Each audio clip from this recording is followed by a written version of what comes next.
Welcome back everybody to Altcoin Daily. My name is Aaron.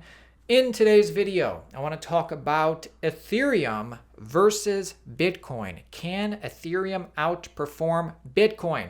Before I play you this exclusive video clip of notable Bitcoin-only person admitting that, yeah, ETH could outperform Bitcoin and is watching it very closely, let me preface this by saying two things. Number one, it is not hard to find an Ethereum evangelist talking about how ETH can outperform Bitcoin. It's not hard to find this opinion, an ETH evangelist going ETH is better than Bitcoin. This is not a hard opinion to find. Likewise, it is not hard to find a Bitcoin evangelist, a Bitcoin maximalist, a Bitcoin-only person saying that Bitcoin will outperform ETH and Bitcoin is better than ETH. This is not a hard opinion to find Also, today's video, it's not an April Fool's joke. This is not a Teletubbies goof, so get that out of your head right away. It is a little bit harder to find a Bitcoin evangelist, a Bitcoin-only person, admitting that Ethereum can outperform Bitcoin, and he is watching it very closely.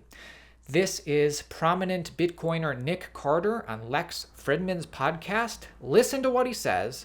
Then we'll get into recent news, and also I'm going to clue you in as to why I think he has a slightly more nuanced opinion than many Bitcoin maximalists in the space. Listen to this. What about Bitcoin's comparison to other current cryptocurrencies? So Bitcoin versus Ethereum, for example. Why is it possible that Ethereum overtakes Bitcoin? It's certainly possible. Yeah, I'm not ruling it out.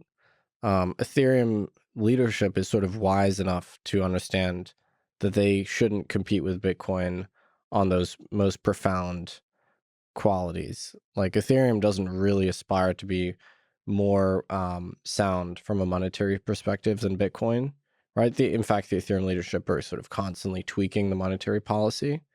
So they went for a completely different trade-off, right? They also don't compete to be as decentralized from a governance perspective, right? Because there's leadership. There's an ETH Foundation. There's a charismatic leader, Vitalik. And Ethereum has this policy of hard forks. So in Bitcoin, hard forks are extremely rare. In Ethereum, it's the default way to change things. So it's a much more adaptive system, and it changes more frequently. But that also means that it's sort of they're incurring more risk when they introduce those changes. There's much more complexity. So Ethereum is smart because they sort of understood Bitcoin as the top dog when it comes to a sound money, a digital gold type thing. And they went for all of the different trade-offs. They wanted to be more of a platform. They wanted to have more complexity at the transactional layer. They wanted to take on more risk in terms of changing the protocol. They wanted to change more quickly. They wanted to make the monetary policy more mutable. So Ethereum takes that completely different tack. Of course, I'm not ruling out that it could take over Bitcoin from a market cap perspective. It's just a very different system. And I tend to think that Bitcoin is the most disruptive one because it's the most equipped to challenge sovereign currencies in the grand scheme. Do you think they can coexist? So like in the future, do you see a world where, Ethereum captures some large percent of the market but nevertheless the minority? 100%, 100%. Bitcoin has already been tokenized and put onto Ethereum. Many units of Bitcoin, I think over $1 billion worth. So not only do they coexist, they are actually mutualistic.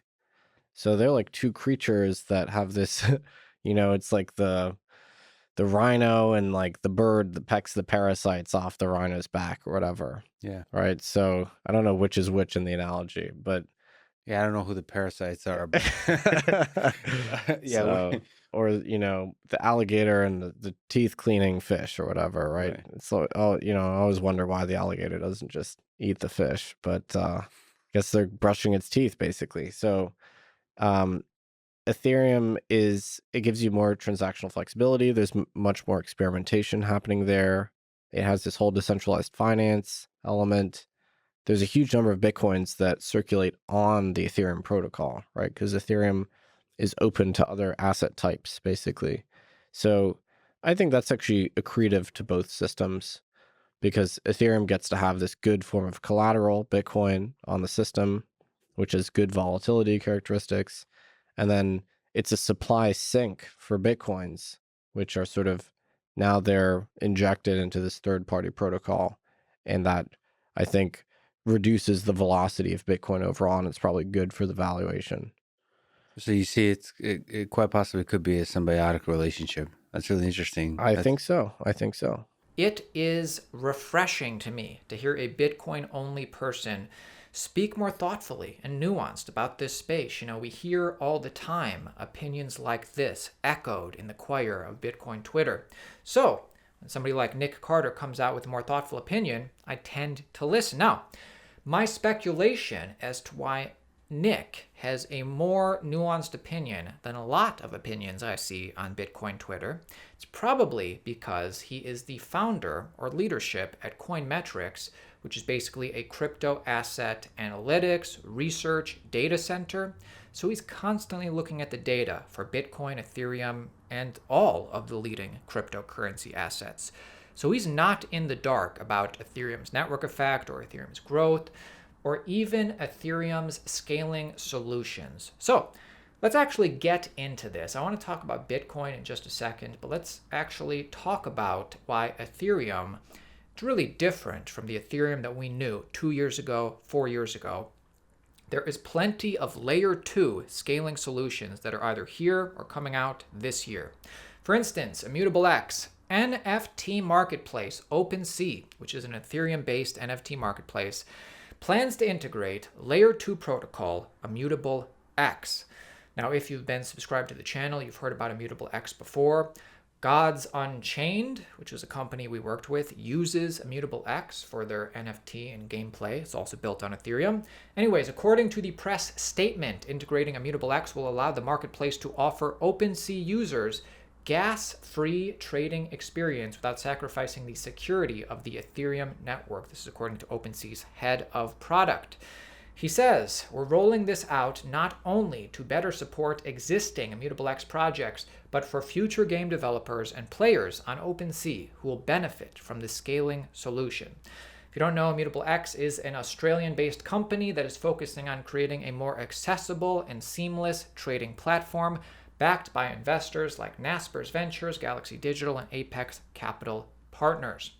Immutable X is the first layer 2 scaling solution for NFTs on Ethereum.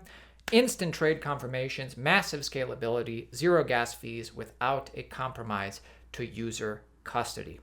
So I point this out because a lot of Ethereum critics, a lot of Bitcoin-only people say Ethereum cannot scale. People aren't going to build on Ethereum because the gas fees are too high. And again, I point out, right now, it's actually the opposite. That's trending in the opposite way. We'll see how things play out. In fact, Ethereum Layer 2 ecosystem, Ethereum Layer 2 solutions, this is what that ecosystem looks like March 2021. Plenty of things in the pipeline. Just wanted to point this out. And with Ethereum at $1,900, very close to $2,000, consolidating near the highs, in what world doesn't Ethereum do well versus the US dollar this cycle? I mean, it's pretty obvious. Really, the only question is between Ethereum maximalists and Bitcoin maximalists. Everybody realizes that Ethereum is going to be here for the next few years. The only question is, how is it going to accrue value versus Bitcoin? And if you're somebody like Nick Carter, you think it's possible that it could accrue more value versus Bitcoin. It's a possibility. Speaking about Ethereum Layer 2 solutions, here's another one. DeFi platforms ZAPPER and AAVE announce Polygon sidechain integration. This is another scaling solution on Ethereum.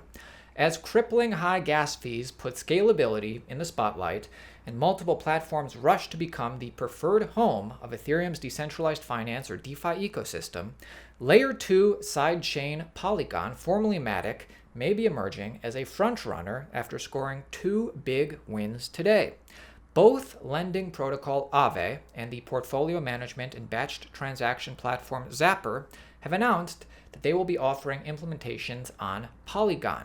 AAVE will be launching a trimmed-down fork of its money market with 7 assets available for borrowing and lending at launch, and ZAPPER will enable Ethereum to Polygon transfers in the first step towards enabling cross-chain ZAPPs, its term for multi-transaction single-click deposits and withdrawals.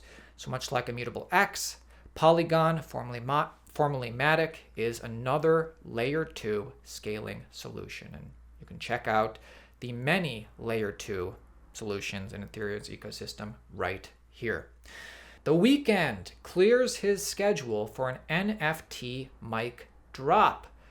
Where is that tweet? Here it is. The Weeknd excited to announce that my first NFT drop is taking place on Saturday at 2 p.m. Eastern Standard Time, Nifty Gateway. The collection will feature new music and limited edition art. I developed the artwork with Strange Loop Studios.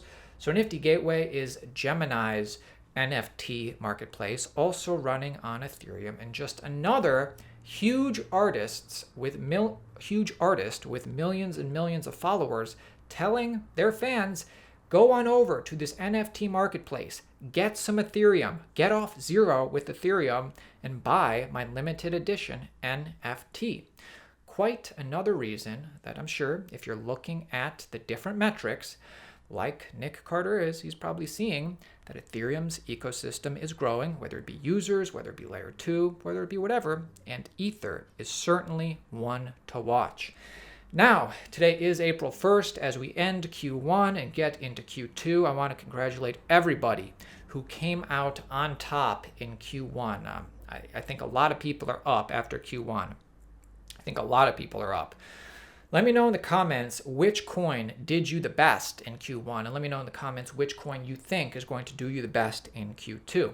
Now, my personal strategy is, after I see these coins do a certain percentage, and it could be a while I'm waiting, I always, take out some gains, make sure I increase my Bitcoin stash, and I always keep a moon bag because you just don't know how high these things can go in a bull market, and I scale out. So that's my strategy. That's the way I'm thinking about it. All right, guys. Great video today. Subscribe. I'll see you tomorrow.